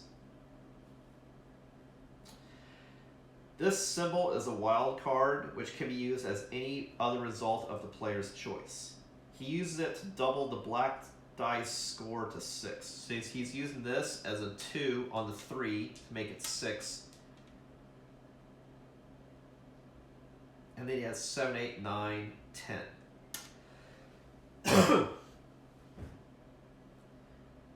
Even taking off the minion's resilience of 2, that's still 8 damage, more than enough to defeat the frog monsters. So that's enough to kill this dude.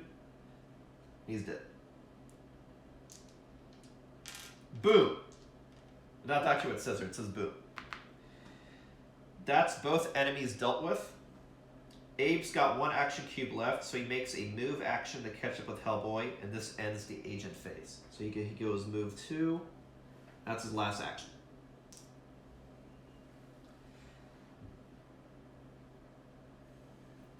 Round 1, other phases. The rest phase is optional, so skip it for now, but we'll cover it later. We didn't take any damage and use any abilities, so we don't need to recover anything. In the Doom phase, the top card is drawn from the deck of Doom, resolved, and then discarded to the right of the HQ board. So we didn't actually shuffle this deck. I'm assuming the deck's shuffled. And then it's random, so I'm assuming it's face down. And then, like, this face up, and you chronologically go through it, and you flip it based on what's happening. This, it's shuffled, built deck based on whatever scenario you're doing, and then you draw the top card. In this case, it says the top card you actually get is times the wasting, so I'll dig out that card.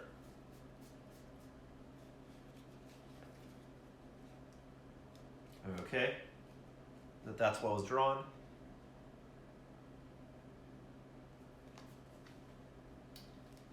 Which advances the impending Doom track and brings the game closer to its deadly confrontation. So you advance the track to 2. Okay, and then it's discarded. And see, that goes to the side.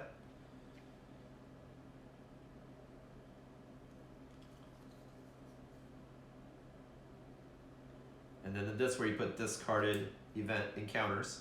So this is really cool. Like, this has, when you set up the initial game, everything else you put back in the box.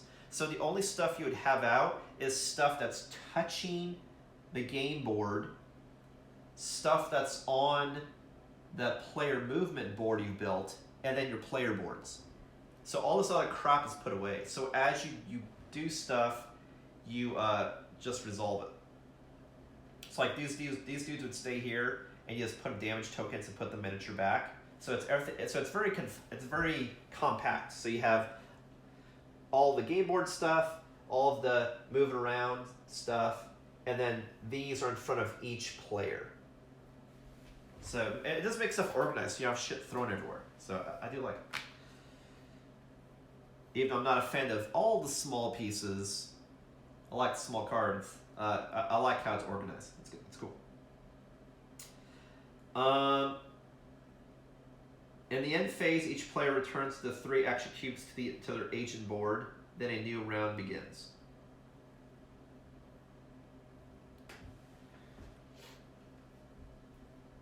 So you're obviously supposed to put these tokens in a particular place to show the actions you did. The player board is probably, I mean, these are agent boards. So, but whatever.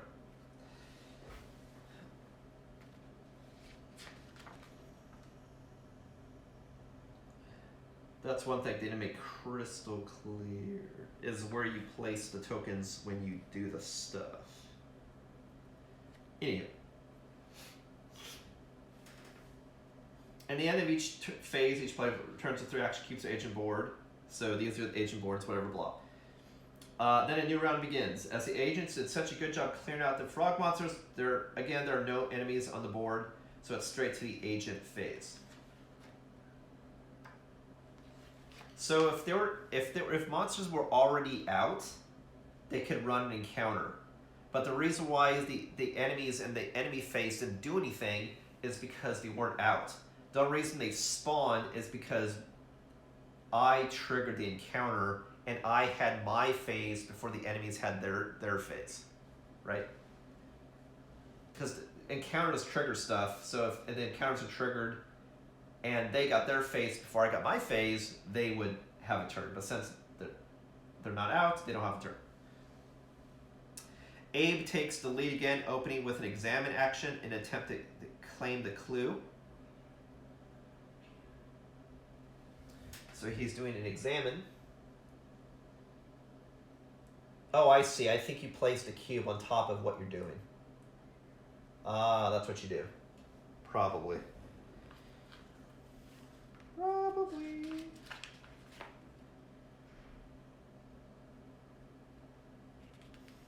Okay. And we're on page 6. We're almost to the end. Again, this is just tutorial, which it looks like does not include an actual boss fight because that's campaign stuff, right? And using advanced tactics. This is just how to play. Basics. So he's doing an exam action. Examines the eye. His eye is orange. So we're going to use orange dice as well as blue.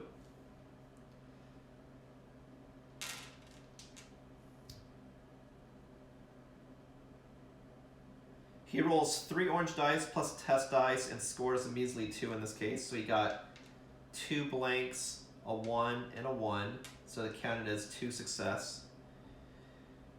Examine actions need a score of at least 3 to be successful. So this isn't enough to obtain any information. Abe tries again, spending a second cube.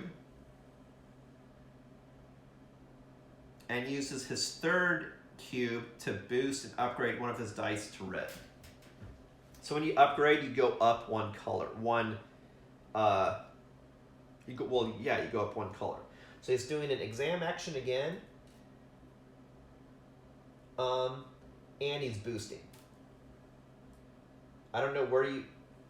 I have to look in the rule book later to see where you place these tokens when you do the actions. That would kind of make more sense if that way, sort of like when you're playing a Takenoko, you know what actions you've done.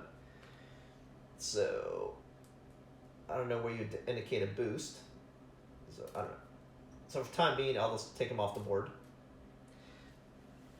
That's one part of the rules that wasn't clear, is where you actually put the tokens when you spend them.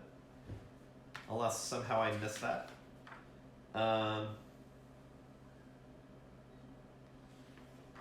it looks like there's not space for it. So let's put all 3 here. Okay, so he's rolling again, and he's boosting one of his dice. So he's upgrading from an orange to a red.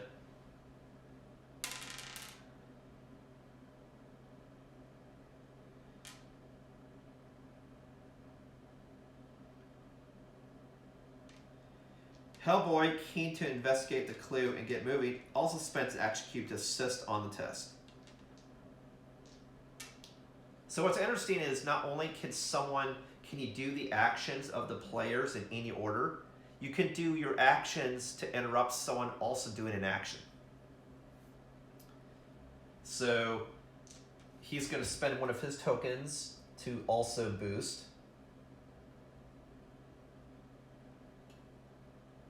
For the time being, I'll just use that to show it's a boost. Whatever. So he's got 2 actions left. So he's going to help boost also to turn into a red. So you could spend actions boosting dice to help make something more successful versus if you have more dice to do more stuff. More actions to do stuff. They're spending actions to boost and to roll.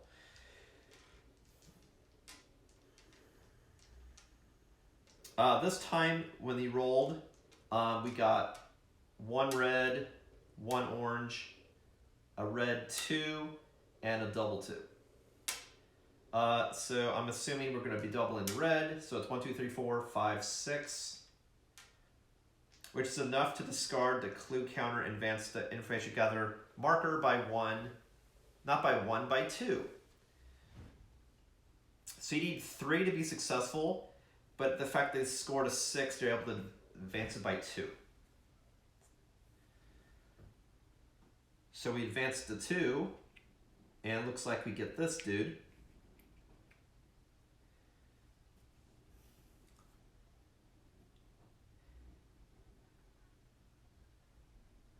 And Abe gets the clue.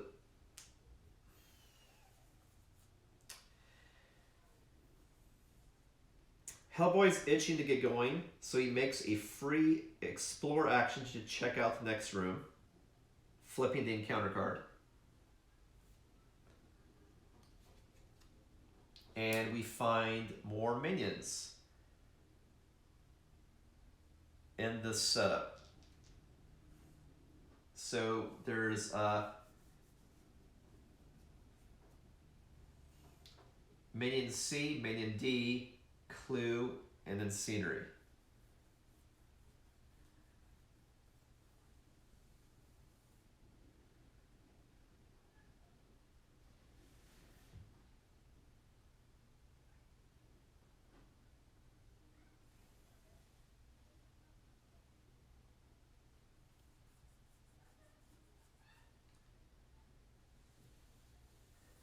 So I can get out a C and a D, a clue, and scenery 1.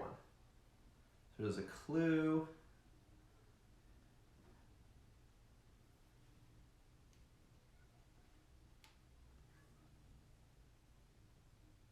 Oh, this is a wall. It's we're not going here, we're going here.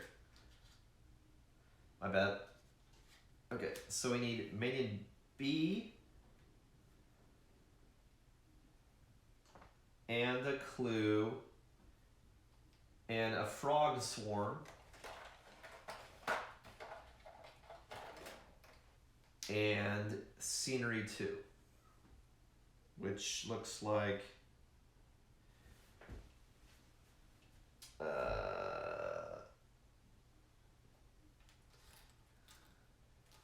looks like a bag.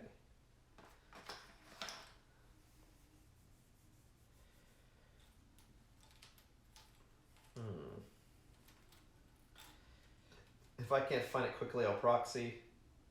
So I'll proxy. I don't want to waste time in the stream trying to find a fucking piece of cardboard when it's supposed to just represent something. So, anyway.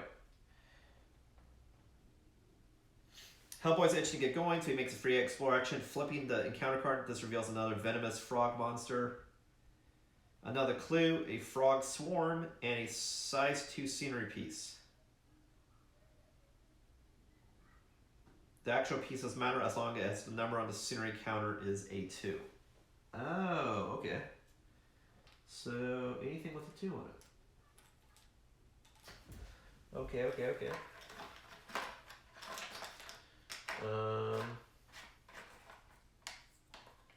Oh, we actually found it. Great.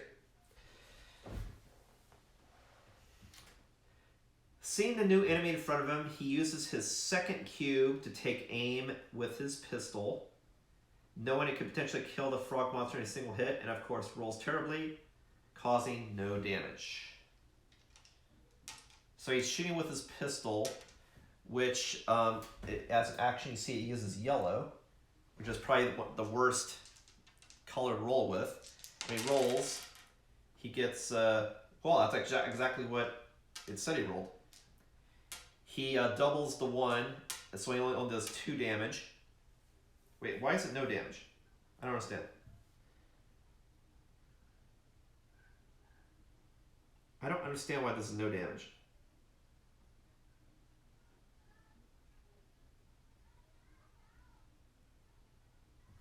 I don't understand.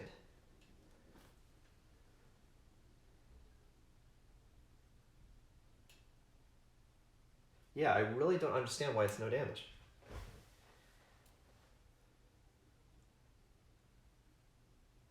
he rolls a 1 and a 2.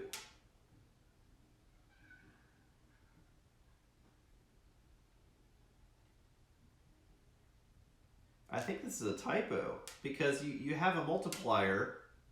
You don't have to multiply this. It's not 0 damage. This should be 2 damage. You rolled a 1, a 2, a blank, and a blank. This should be 2 damage. So I think that's a typo. This is the result that it's showing. Even if you doubled 0 and made this 0, you still do 1 damage. Weird. Oh, but his resilience is 2. I see. You double the 1, it's a 2. Its resilience is 2 on the monster, and that's why it's 0. Okay. They should have added more explanation, letting you know why it's 0. Yeah, so 2 damage.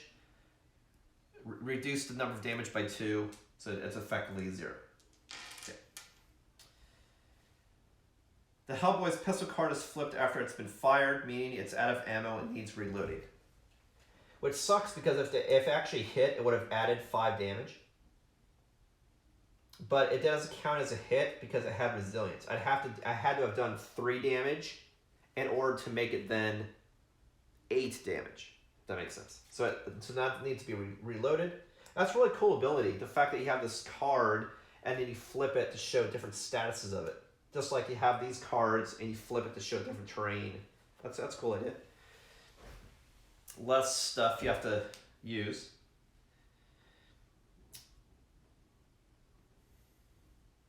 He used his last action cube to move into the frog monsters area. So now he's doing a move.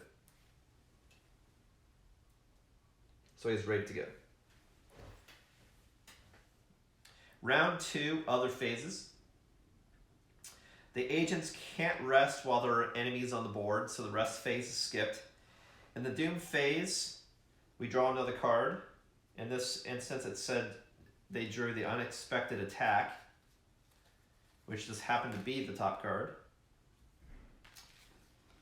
Advanced and pending Doom Drek. Spawn a minion B in the same area as the agent whose target priority marker is at the back of the queue. So the back of the queue, I believe, is blue. So a dude to spawn there, a minion B. Minion B in this case is a venomous frog. So a dude's gonna spawn here.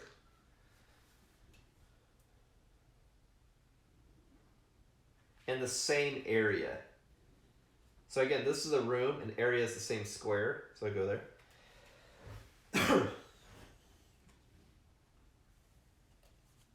Okay. So that's cool. Like, so you have, so even when you put, if you're playing the same case, when you're playing a case, it's unique story experience. But even if you do the same story experience twice, the fact that you custom build this deck that you don't know when different shit's gonna happen, and also their encounter cards are random, makes it a unique experience too. So that's pretty cool.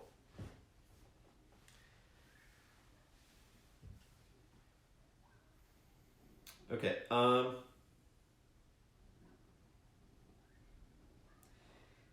In the end phase, agents get their cubes back. Frog swarms are also resolved in this phase, but only when they are in an area with an agent. No one's in this area right now. And the clue's over here. So no one's in this area. In this area is the clue, the frog monster, and his frog monster there. So now we're on to round 3. This time there are enemies on the board for the enemy phase. Again, right now we're at page 7 to 8, so we're almost at the end. This is great because we're almost at 2 hours anyway. This time there are enemies on the board for the enemy phase.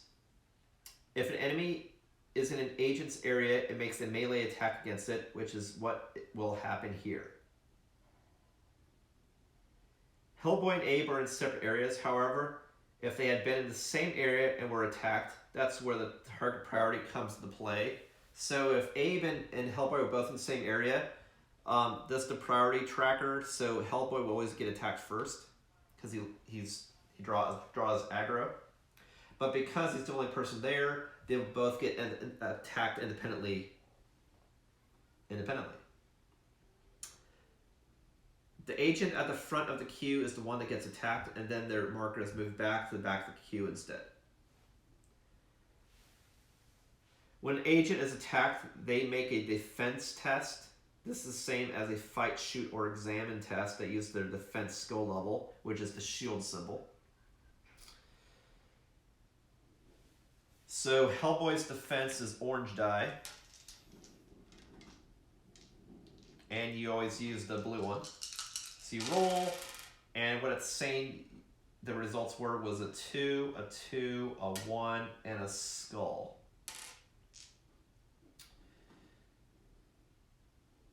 So this is catastrophe on the effect die.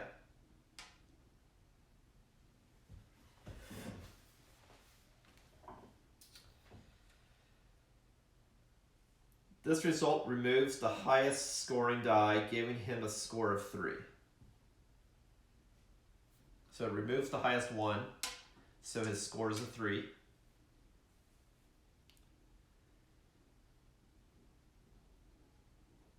The melee attack on the enemy is 5. So that's interesting. So how they telegraph this is you don't roll for the enemy. You roll defense, and the enemy's always does the same amount of damage. You roll to determine how strong or weak it is.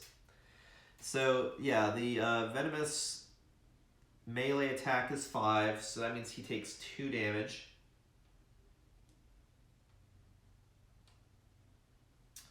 So, oh, I see. That's his health track. So I need, which is weird. Like, for the sake of brevity, they should have used the same hit markers for the enemies as the heroes. Why they made a different damage marker for both is kind of stupid, in my opinion.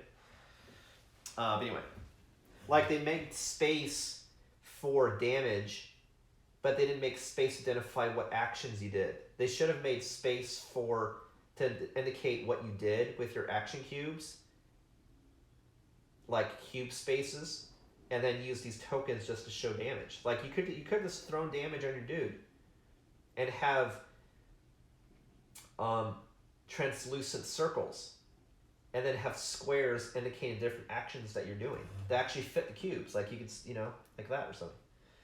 That's just design feedback. Okay, so he took 2 damage. So indicate that there.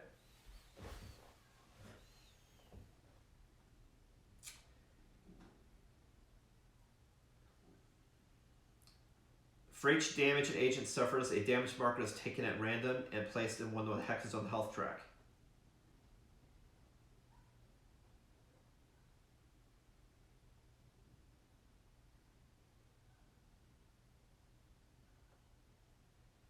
Damage markers are taken at random.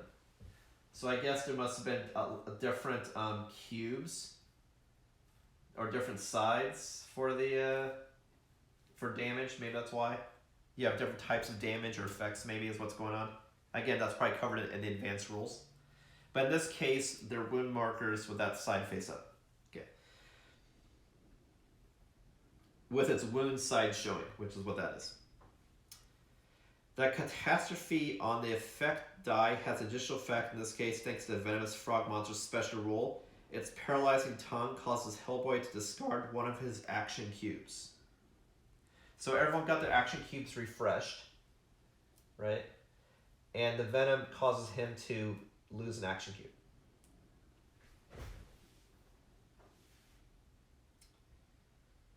Abe does a little better. Even though his defense skill is only yellow, when he rolled,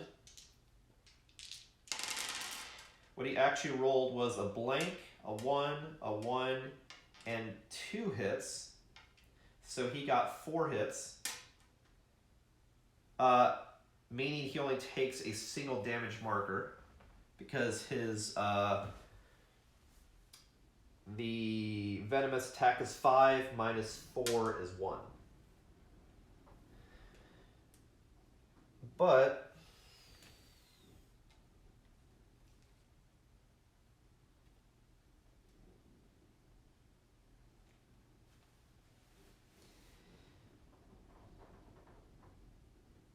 because he also fought a venomous dude. Oh, but he didn't get a catastrophe. Catastrophe is what triggers additional effects. So he took damage, he didn't get poisoned. Okay. Okay, so now we're at the agent phase. Hellboy wants revenge for the damage he just suffered. So in the agent phase, he spends his 2 action cubes for a big right hook action. So again, so here you can see the different types. If you spend cubes, you can do different types of unique actions. So he's doing a big right hook for 2 actions. One of unique action on his agent card, only available to him. He rolls well and with the 3 bonus damage for his big right hook. So he rolls 3 red and a blue. And in this case, he got a damage, a 3, a 1, and a blank. So that's 5. Let's see here.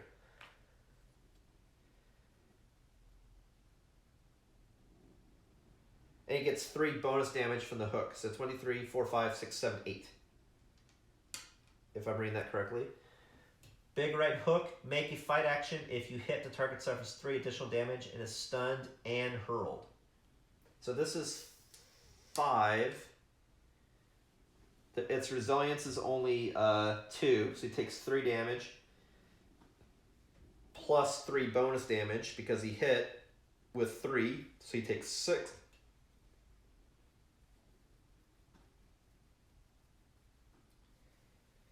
And the monster only had 6 health, so that's enough to kill it.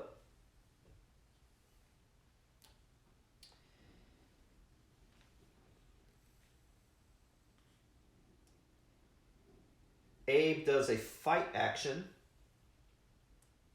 and rolls orange because he's in melee. And what he actually rolled was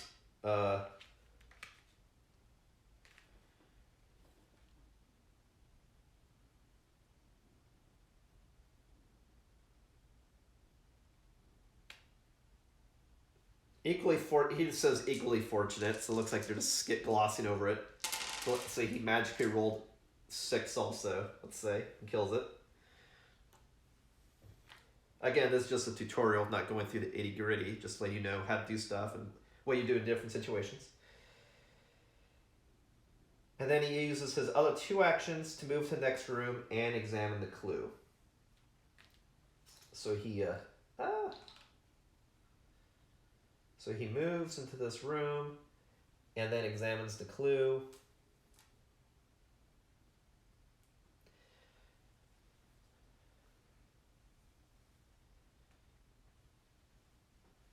And he says he scores a 6 on the investigate, which allows him to advance by another 2, get another clue. Now we're at the last page of the tutorial, and just about at 2 hours.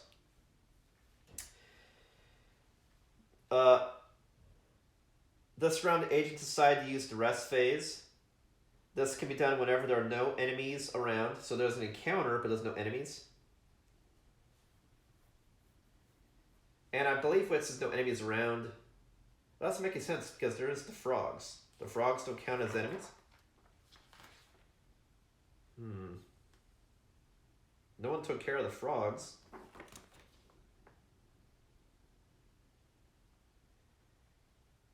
I guess only minions count as enemies. This is like an encounter or an effect, I guess. There are no enemies on the board. So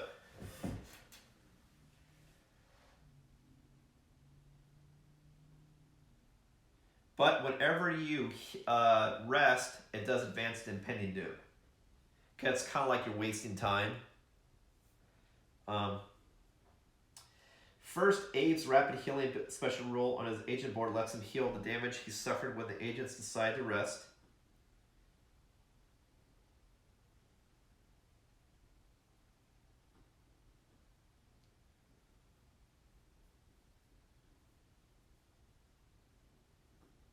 So, Abe heals too, so he heals, it sounds like. Then each agent, because of his special ability rapid healing on Abe, then each agent can move to any area of the board and make a special rest action. Both agents move to area with the closed door.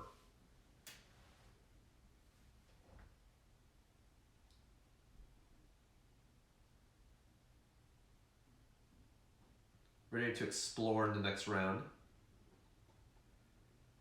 So that's interesting. When you rest, it's like you get a free move action. That's kind of weird. So if that's the case, then why didn't they do that last time? We'll have to look at the advanced rules for that in more detail. That doesn't quite make any sense.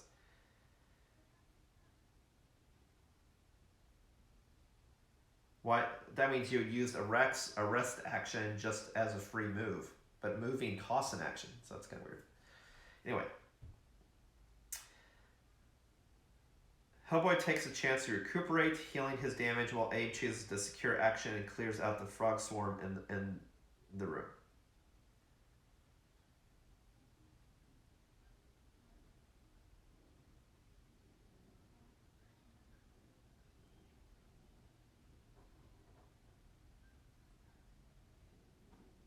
Hellboy takes a chance to recuperate, healing. So it's weird. During the rest phase, it's almost like it's a whole nother phase of actions that you can do. Weird. But you can only do it... That's weird. I don't know. Because, like, if you can do stuff during the rest phase, then why did they do that during round one? Anyway, that would be more advanced rules. That's not quite clear. So I'll just read it to advance. Both agents move to area with a closed door, ready to explore in the next round. Then Hellboy takes the chance to recuperate, healing his damage. Sure.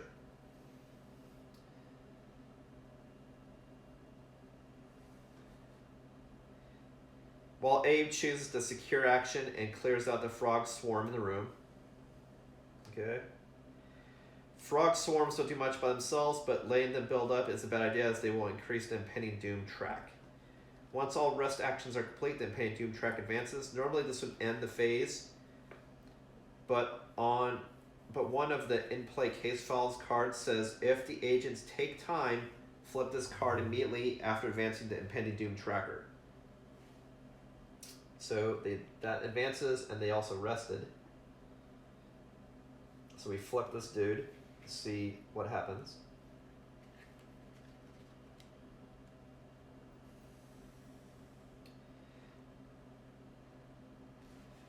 It says, you gladly take the opportunity to catch your breath as you're getting ready to carry on. You hear the sound of wet, slapping footsteps back towards the entrance. Uh-oh, reinforcements. Spawn minions in the starting area as follows, depending on the number of agents. We're playing with 2, so you spawn a minion A and a minion C. So we spawn an armed frog and a rampaging frog.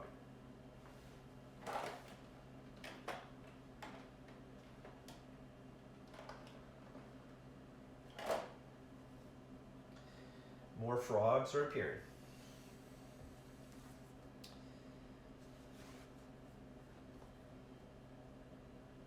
Then during the Doom phase, we revealed a bad temper card that was drawn. This is example, for example, of the Doom guards, if I wasn't showing them. Put this card in play next to Hellboy's agent board. Each round, one of Hellboy's actions can only be spent to make fight actions. It cannot be spent in any other way. Discard this card when Hellboy suffers an injury or the agents take time. So he's got to keep fighting until he calms down or kills something. Okay.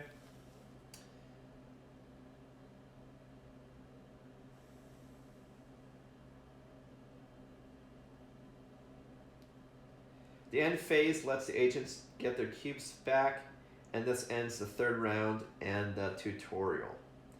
Now you've got an idea of how the basics work. You can either finish playing this case file or start afresh. If something comes up that hasn't been covered, read through the rule book to familiarize yourself with the rules before continuing. You'll pick it up in no time.